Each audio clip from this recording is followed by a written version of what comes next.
10. Ted and I just basically did our morning routine, climbed out of the tent, breathed in our surroundings, a little bit of drizzle of rain. Looks like we might get some rain today. And took down the tent. I got my cowboy coffee going, and I swapped out some of my barbless trebles for just barbless single hooks. You know, although we love smashing all these fish, when we're not fishing for just what we need for food, this place, we have so much respect for this place and for the fish. They're so beautiful.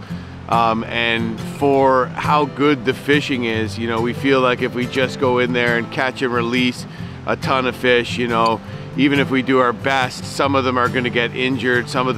More of them are probably going to die if we're using these big treble hooks. This will just make the releasing a lot faster. It'll mean my hooks don't get tangled up in my net in the same kind of way. And it'll just mean that, you know, we don't sully this pristine, incredible fishery that me and Ted are just finding that we just have so much respect for. It's just unbelievable.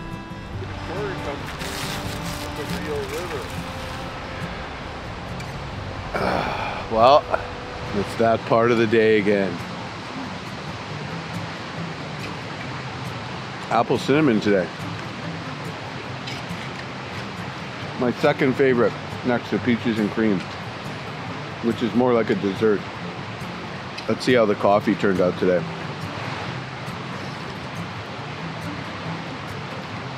Still a little weak.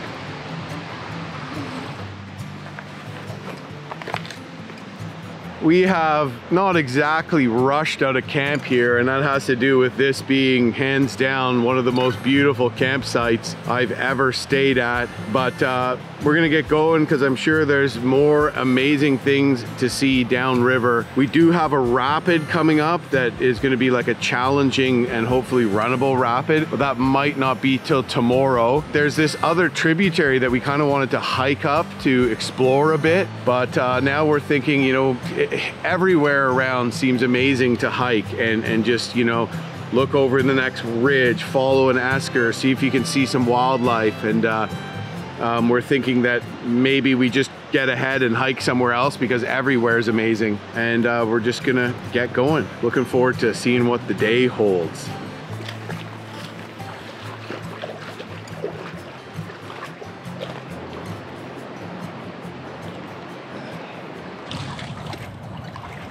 Just pushing off from Nunavut Falls. I'd say probably the best campsite of the trip yet, and one of the most beautiful spectacles as well. Saw a bull caribou making its way up that esker in the minutes before leaving camp, and it looks like some of the black flies are deciding to come along for the paddle with me today. Overcast today. It looks like we could get rain at any time, so I have my rain jacket at the ready, but it's sort of like variable, or there's patches. I can see rain here, I can see rain here, but it might just miss us. So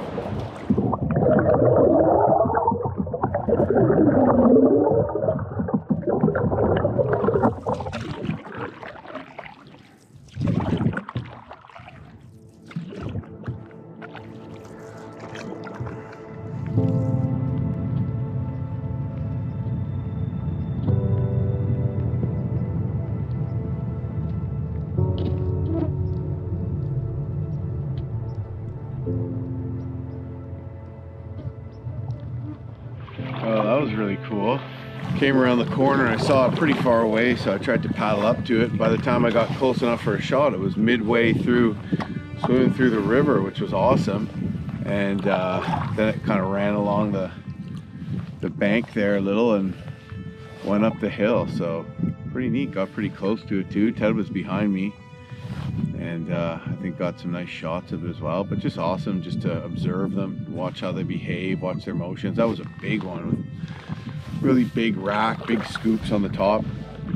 Their antlers are still growing and they're in velvet right now, which means they have that fuzzy stuff on the antlers.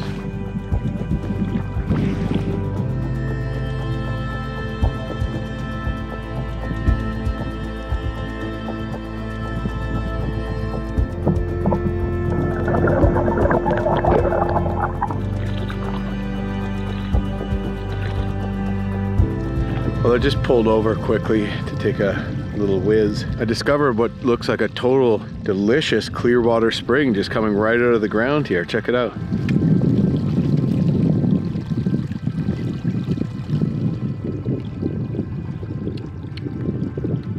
Wow.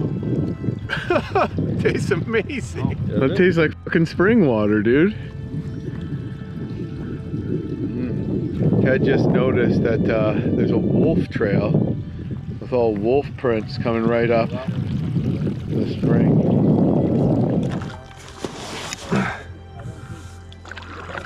Well, that was pretty cool. I just pulled over for a second to just double check that my solar charging cable was still plugged in. And I saw a little trickle before I got off the river, and I thought maybe that's a spring, and I walked up to it, and sure enough, there's just this crystal clear water just pushing right up out of the ground out of a hole that big. And so me and Ted walked up a little bit behind it into, you know, a huge pile of jagged boulders, and we could hear some water running under the boulders, and those boulders just ended at the edge of a steep hill. So that water is just pouring right out of the ground, deep in the ground. So your odds on getting Jardy from that are pretty much next to impossible. And it was really cool because we actually saw an animal trail leading right up to it with wolf prints along there. So feels like, why would they drink there? Yeah, it's like, why would the wolves drink there? Maybe other animals drink there, or maybe it's just colder than the river. It is colder than the river. Yeah. So anyways, I filled up my my water bottle, and it's delicious.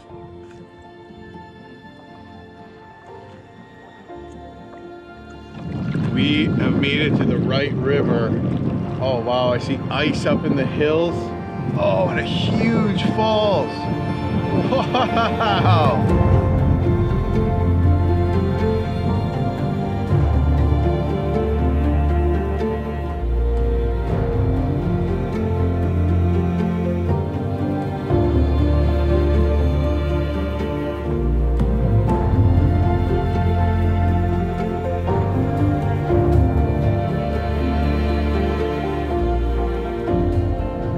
Hike up to this epic waterfall here. I think that's the tent rings are right there. Yeah, I think I see another historical Inuit campsite here.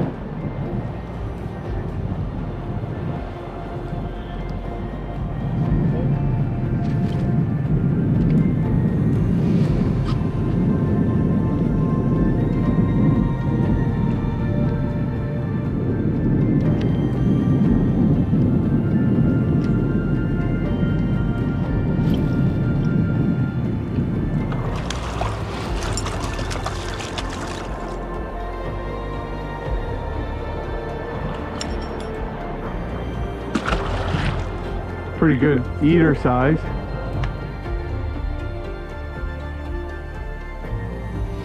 Well, Ted and I pulled over there at the Right River and took a couple casts, caught a lake trout. Now we're actually heading up onto this little plateau here because we think there might be an old Inuit historical site, some tent rings, who knows. So we're gonna check that out.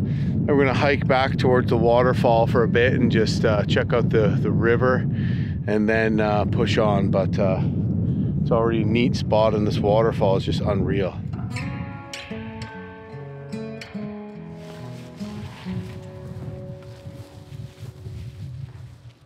So this is the only thing around here that I think might look like some sort of old tent structure. Definitely has the appearance that it was placed here by someone. Almost looks like petrified wood, but this lichen takes a while to grow there. It's a bone fragment here where a very long time ago somebody smashed open this caribou bone to access the nutritious marrow on the inside of it. Back in the day, the Inuit used to camp in skin tents, and they'd use rocks in a circle around the outside to hold the tent down, much like we use pegs today. And then they'd leave the rocks in that circle, so the next time they got back to that campsite, they'd all be there. And so you can still see those tent rings in a lot of places in the far north.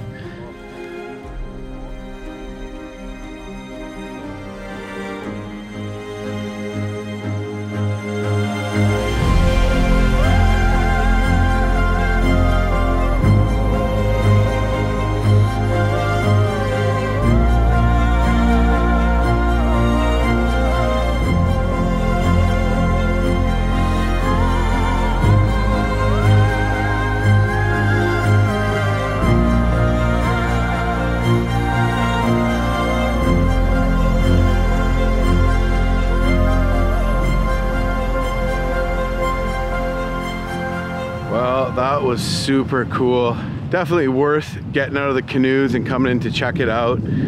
Given some more time, we would have liked to have climbed right up onto that ridge and maybe checked out some of the higher drops in that canyon. What you see here is just the beginning, but there's another whole drop. The river just plummets over cascades and then the final drop here at the waterfall.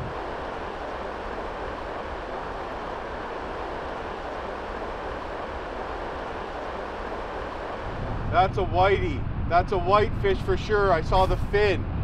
There's whiteys in here. I saw the back fin.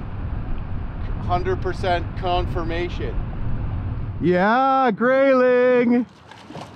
Yeah. Yeah. We're lucky enough to get into some Arctic grayling. Ted's like, those are grayling. Look, look, look. And I wasn't completely sold at first. But now I realize those fish, Ted's got one. Now I realize those fish last night that weren't hitting were grayling. Look at that.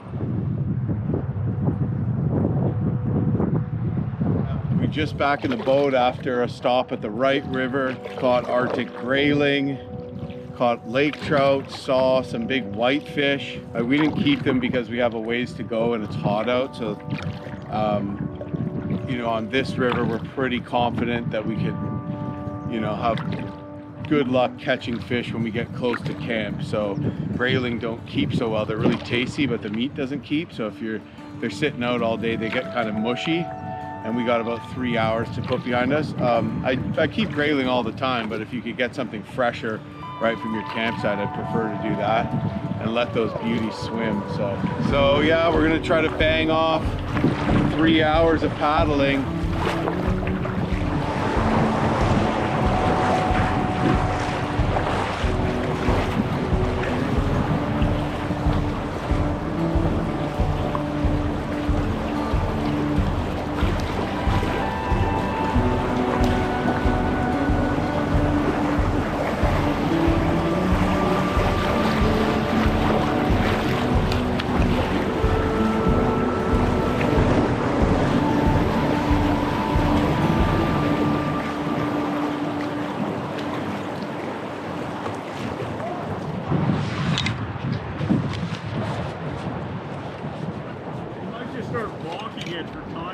Okay.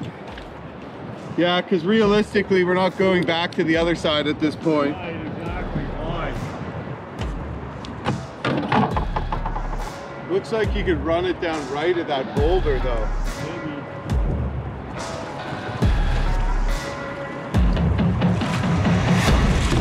All right, Ted, I'm gonna go for it.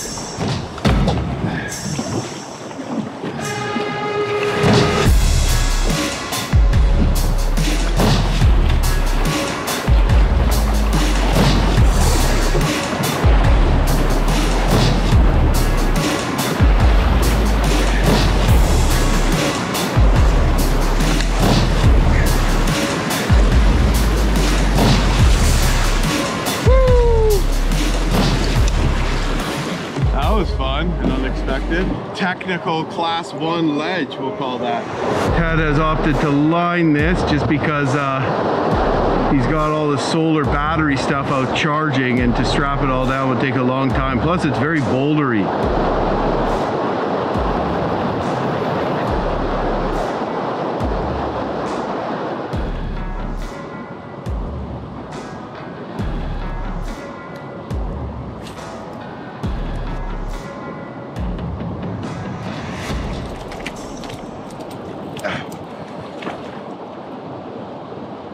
There's grayling here too, I can see them.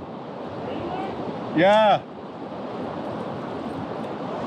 Dude, there's like 10 grayling just cruising past me. Oh, but the lake trout came in and hammered it.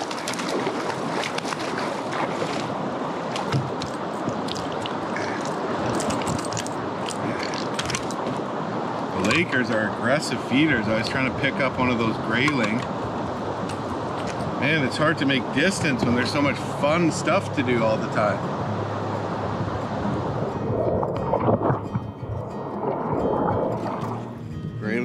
like me.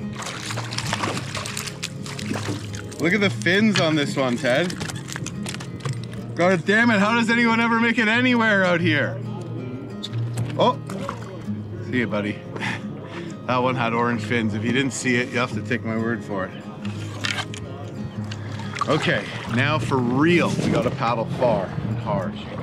So hard to pass up an epic spot, but at the end of the day, you know, sure, we could have taken more time, I suppose, but how much longer do I want to be away from my family? And whatever the case is, there's never enough time to do everything. You know, we're already doing this river in, you know, 2-3 days less than we could if we pushed, if not more.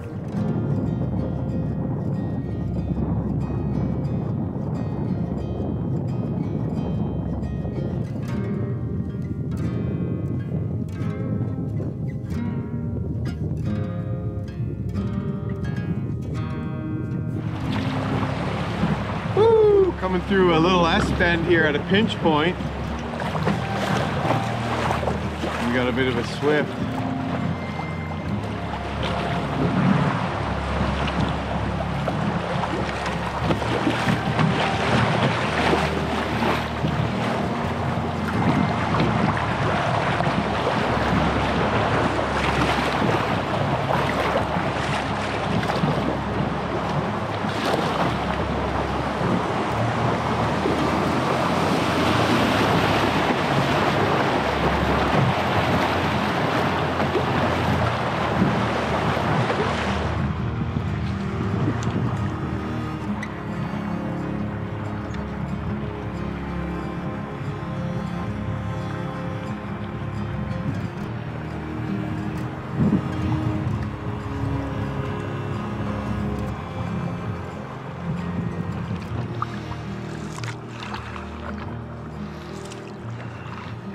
We are just about to head into a section of river that increases and goes into a series of swifts and class 1 rapids.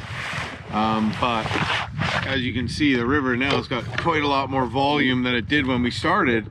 And some of these rapids that look like they'd be sort of like, you know, flat, consistent whitewater runs will be like shallow, nothing, and then right at the end there'll be a ledge which will be a class 2. So actually, potentially, it's making them shorter but more advanced.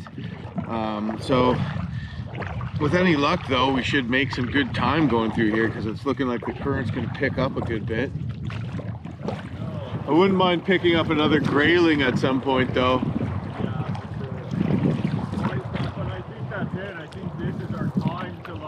Yeah. Right. Right.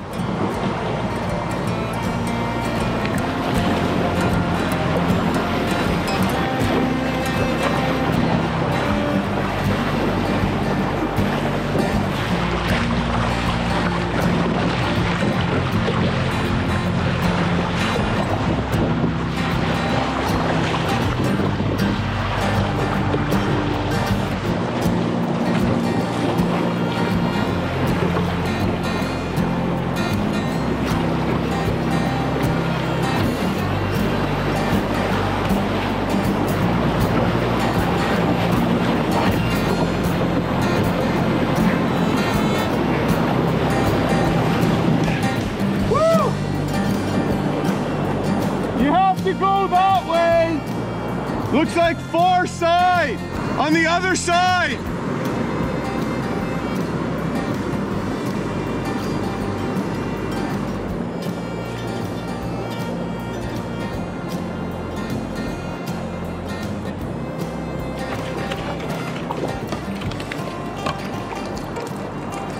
Yeah, it's a laker. It's a little too small though. Ted kept a grayling. And I was hoping to keep a grayling, have a grayling dinner tonight, but I'm only catching lake trout. The lake trout love me. I caught the one grayling, maybe I should have kept it, but anyways. We're gonna try to bang off like another 5 or 6K here. And that way, today and tomorrow we can get ahead. That means the day when we have the portage the following day, we won't need to make it quite as far and it'll all even out.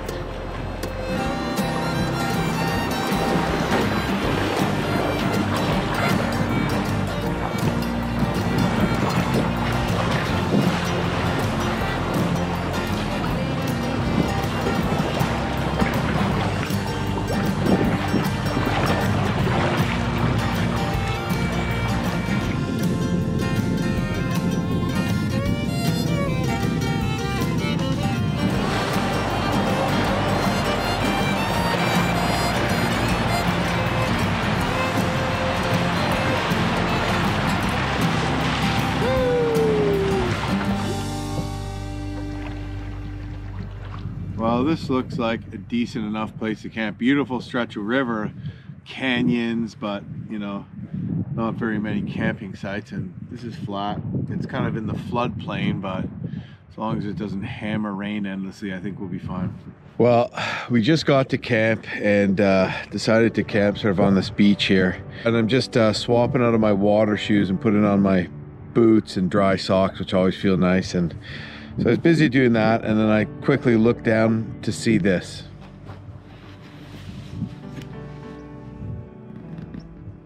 We're just realizing that this river, just when it couldn't get more magical, also just has tank-size Arctic Grayling in it. I just went out and checked out the fish Ted caught. He's gonna clean him up. I'm gonna set up the tent, but like huge. And he said he let the first one go because it was even bigger. Mine was not small.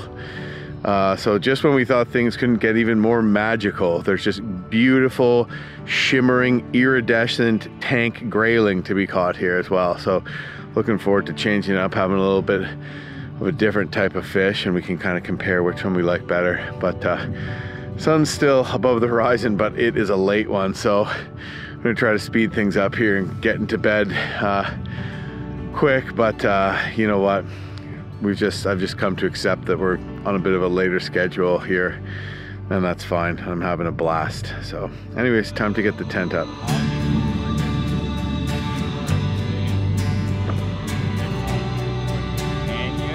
There for 2 weeks, right?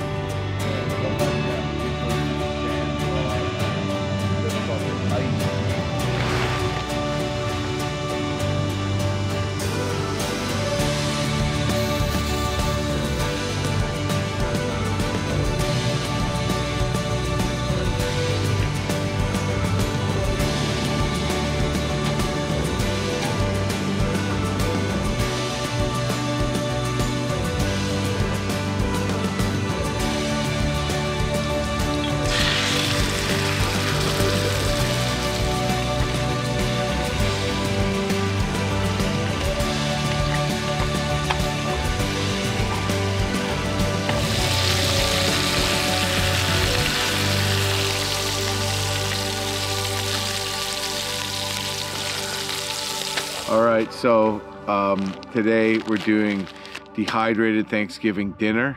I've brought multiple meals of each dehydrated meal that I brought out here. And the one I haven't got into is my dehydrated habitant pea soup and my dehydrated pasta meat sauce, spaghetti meat sauce, but I'd actually have to cook the spaghetti because I didn't like make the spaghetti then dehydrate it. So it's like 2 steps and I'm just like too lazy. So I'm gonna do this, which is arguably one of my favorite dehydrated meals. And I talked about it a bit before, but essentially you buy stovetop stuffing, instant mashed potatoes, and craisins, and those are already all dehydrated. Then the only thing you have to dehydrate yourself is the turkey. And you can just buy like canned turkey, and that dehydrates a lot better. Add it all together, let it sit for 15 minutes. I dump a little bit of the turkey gravy powder in there too, and it just tastes exactly like Thanksgiving dinner. Maybe not as good, for let's be honest, but yeah, incredible. And it's a super easy one to make. Hotty see, hotty hot, hotty see you so warm and so snuggly and chocolatey. Hotty see, hotty hot, hotty see. We have Thanksgiving dinner An Arctic Grayling. Dehydrated food. Prime.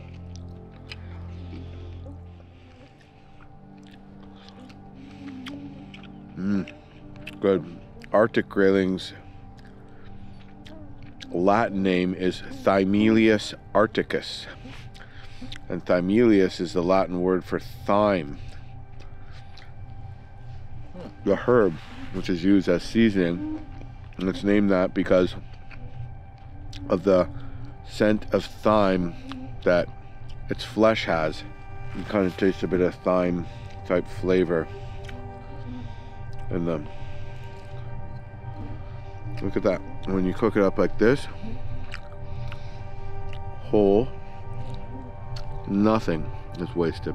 So right before bed, let's just take a cast. Maybe I'll catch a grayling, maybe a big grayling. And you know, I think it was 2 casts in and just wham, my line was being pulled out. Something, I knew I had something big, but then I saw this big splash in the water. And as soon as I saw that, I'm like, okay, this is something special. Dude, what the f? This line is frayed too. Oh my God, dude. And then it screamed, it ran my spool down, it ran a bunch of line out, went down river. And I basically had to run along shore to kind of catch up to it as I was reeling, or it would have, you know, broken me off on some rocks or headed down this rapid that's down river, and I would have lost it. Holy, that's a pretty big fish.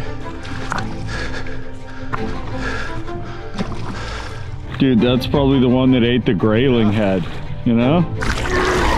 Oh my God, it's enormous. Oh my God.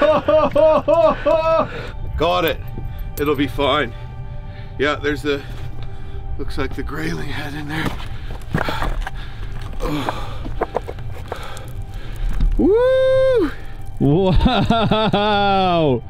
Yeah, baby. Wow, dude, nice fish. Yeah! Woo! Yeah! Unbelievable, dude. What a fish! Holy. Oh my God! Wow. I wasn't really even prepared for this to happen at that moment, and I basically had to kind of jump in and grab it and land it with both hands, and managed to get the hook out, clean hook. So held it up, you know, got some pictures and got some video of it, and Ted was there and witnessed it, and good release, a lot of pep with the fish going back in the water, so that makes us feel really good.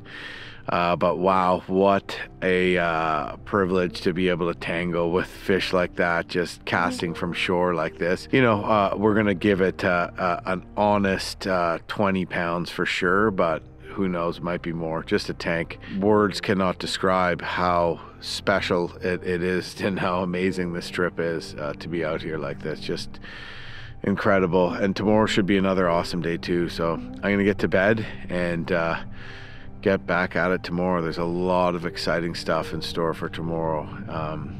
So I think we're gonna start seeing some muskox, maybe some Arctic wolves as well.